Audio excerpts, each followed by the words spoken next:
Hey everyone, this is Rosemarie from the Unfinished Lesson, and today we are in Google Drive, and I'm going to show you how to share a folder.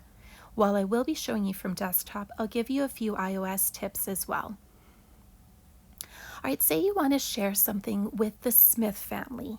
You want to make sure that they have access to documents, and rather than emailing all the time, it's just easier to have a shared folder.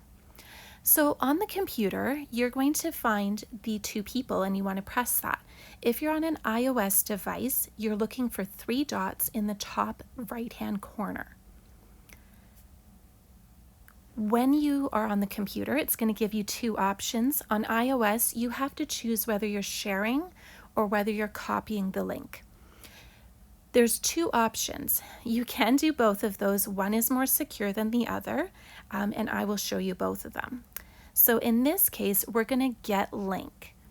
It is less secure, but it has its benefits. We want to change the access. So if someone is viewing this, they can't change anything within the folder or with any of the documents. This is great for contracts that have been signed, things like that. But you may want them to have edit status. So you have to make that call. And then you hit copy link and you can put it in a text message, you can email it, you can do whatever you want. Now, the reason that this is less secure is that anyone with the link can view.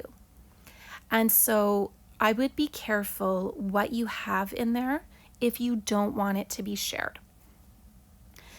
The second option, and the one that I use in my studio, the one I recommend, is to actually share it with people in groups.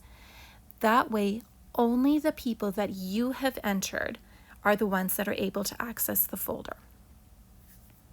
So to share with people in groups, you're going to add them. That means you're going to type in their email address. Now don't worry, it's going to search for any contacts you might have, and it will accept it even if it says, I don't recognize this. And once you've typed it in, it shows up as a little bubble here.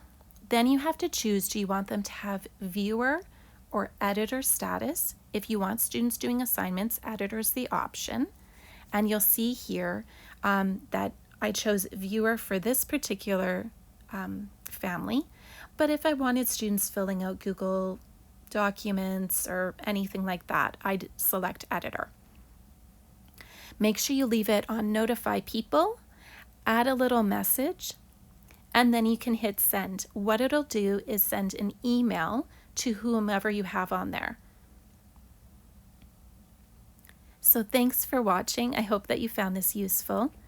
Be sure to go to theunfinishedlesson.com for more ideas and hit that subscribe button below.